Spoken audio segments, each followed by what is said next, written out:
Hey everybody, this is Chris from Console Customs. Today I'm going to take you through the installation of one of our PS3 V3 TrueFire-Fusion Rapid fire kits.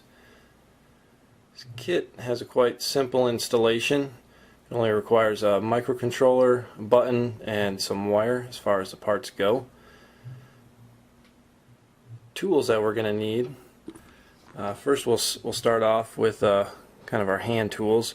I'm going to use a pair of self-closing tweezers that will help us to attach the wires to our microcontroller. We need a screwdriver for opening our controller, a 1/8 inch or 9/64 inch drill bit for making a hole for our button. This is some wire strippers. You need wire strippers that can strip 30 gauge wire. We have a pocket knife and a smaller, so about a 1/16 inch drill bit. I'm also going to need a hot glue gun. That's my pink one. And a soldering iron. I have a larger soldering station. You can use anything down to a cheap $10 soldering iron from Radio Shack. It'll work just fine. Actually, we're also going to need a drill for drilling that hole for our button. The first thing that we're going to do is attach all the wires to our microcontroller. Save some time. I've already stripped these wires up here, cut them to length that we need. So I'm going to take our microcontroller, and you'll notice on one side, if I can get in close here, there's a notch on one side of this chip, right next to that red dot. So we want to pay attention to that while we're doing this installation. Right now we're going to keep that to our right and go along this first side. These are pins 1 through 4. The first thing that we're going to do is tin the legs of this microcontroller so we can easily attach our wires. So we just use a little bit of solder, touching the soldering iron in the solder to each leg, just like that. Now we can attach our wires, starting with pin number 1, which is our power. That's our red wire here. Pin number 2, which is for our R3 connection. Pin number 3 is our L3 connection. And number 4 is going to go to our button.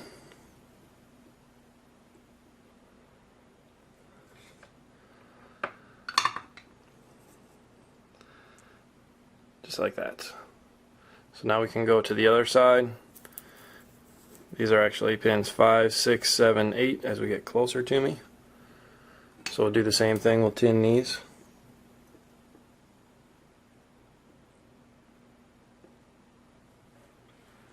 And we can attach our wires. So this is pin 8, that's our ground. And 7 is for our player 4 LED. 6 will go to our L common connection, and 5 is for the R common.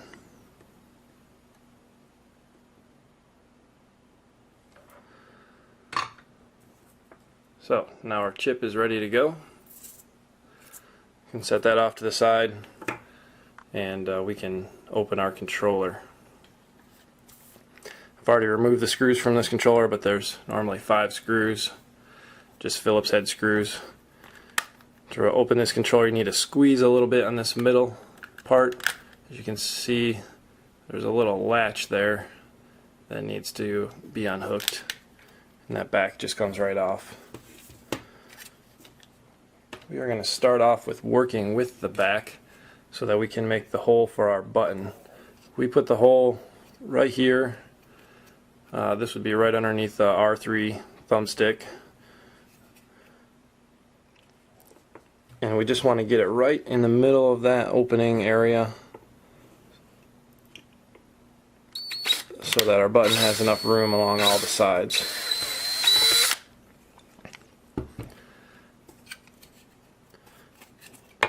Just like that. And you can use a pocket knife, or what we like to use is this is a countersink, just to clean up the rough edges from along that, from where we drilled that hole, so we have a nice clean hole there.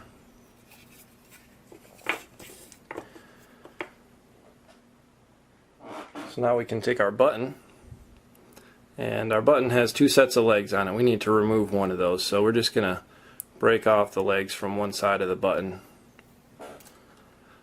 So we just have the legs left on one side.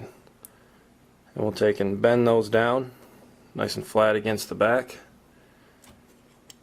And we can just pop it in there like so. Make sure that it works. And we're just going to put some hot glue on either side of that button to hold it into place.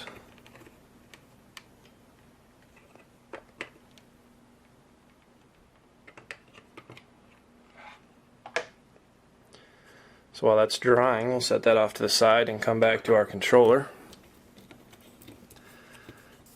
Now we want to make sure we remove the battery. We don't want to short anything out while we're soldering in here, so just take and grab the battery plug with some pliers or side cutters there and pop that one out. There's a few connections here that we're going to be working with. This is a version 4 controller. Some people might call it a version 5, but in our tutorial it's a version 4. So there's a very small via right here. This is the player 4 LED. We're going to show a connection to this spot and also directly to the LED, which might be easier for some people. We're going to use these two, these TP17 and 18. Those are our right and left common connections. These two right here are our power and ground. This is our L3, and on the other side R3. So those are all the connections we're going to use. For the player 4 LED, if we're going to use the via, what we will do is take a smaller drill bit like this one, it's about a 1/16, and we'll just stick it right on that via. Give it a few twists by hand, and that will clean off that coating on there. So now you can see the nice shiny copper there. It gives us a nice clean connection to solder to. So next, just like we did with the chip, we will take and tin all the connections that we're going to use, just to add some solder to each one, make our connections easier to make.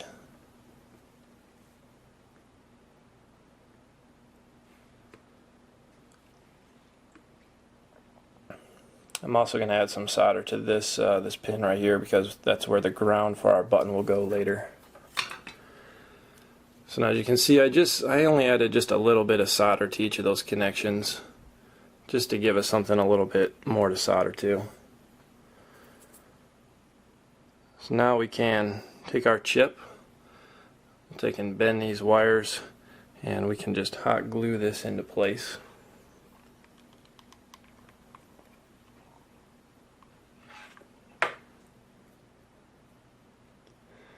We'll put it right here, kind of next to this little plastic post, with enough room that we can still clip our battery back into place. So now we can start taking some of our connections. We'll start with the power and ground. See if I can get in a little closer here.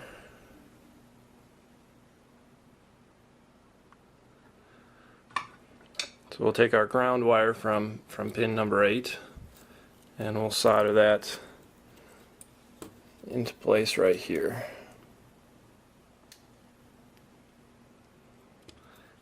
And we will do the same thing with our power wire. It's from pin number 1.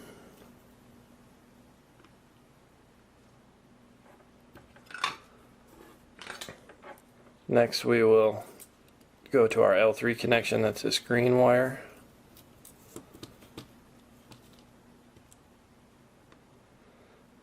Just right there. And we can take this longer white wire and go over to our R3 connection.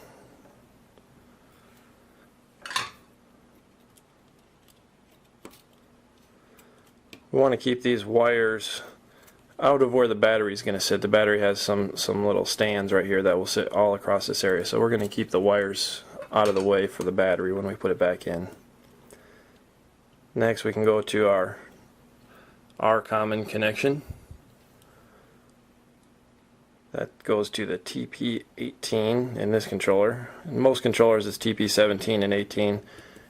In a few versions those spots are labeled differently.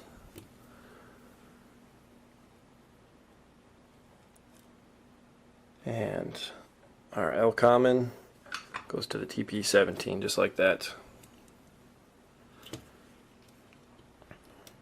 For the player 4 LED, we are going to solder directly to this via here. It's faster since we don't need to remove the board, but it's also a little bit more difficult, so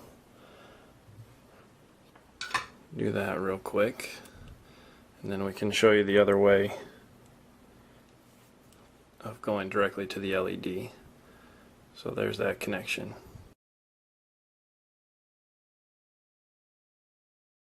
So we'll just remove this wire for now.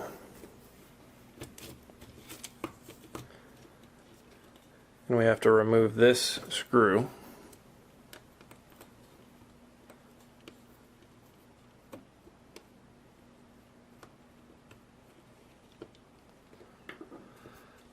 Once that screw is out, we can lift this whole board right out of here. Flip that over. And we can solder directly to the bottom of the player 4 LED down here. So we'll do the same thing and we'll tin this connection, just the bottom of that LED a little bit, give us a little bit more to connect to there.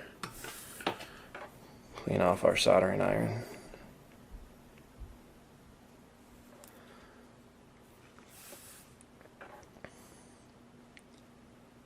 And we can just connect the wire directly to the LED like that.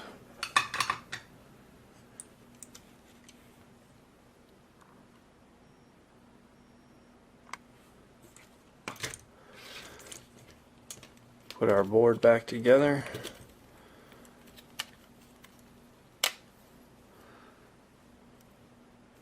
And put our screw back in.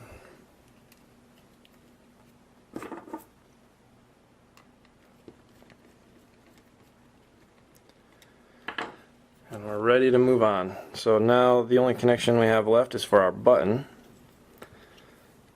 So what we're going to do is take our button wire, we'll just kind of put it in the same path as that R3 connection. We'll use some hot glue and hold all of our wires in place. It's best to just glue the wire right behind the connection. Don't glue right on top of the connection. If you have to go back and fix something later, it's going to make it a lot harder if you glue over top of the connection. Alright, so let's go back to the bottom half of our controller. Make sure our button still works. We will tin these connections, these two legs of this button.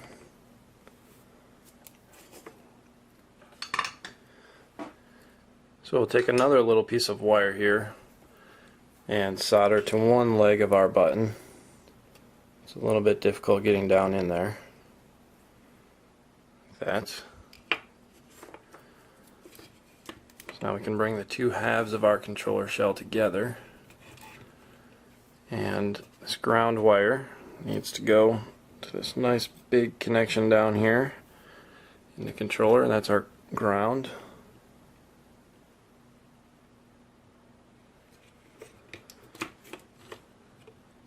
And the last connection we have to make is our button wire from our microcontroller down to this button. So we'll just kind of bend that button, help us get it down in there a little easier. Bend that wire. And we're all connected.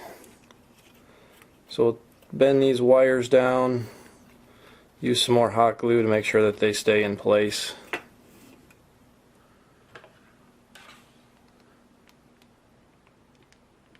Some right there, and also right on the wires inside the back half of the shell here.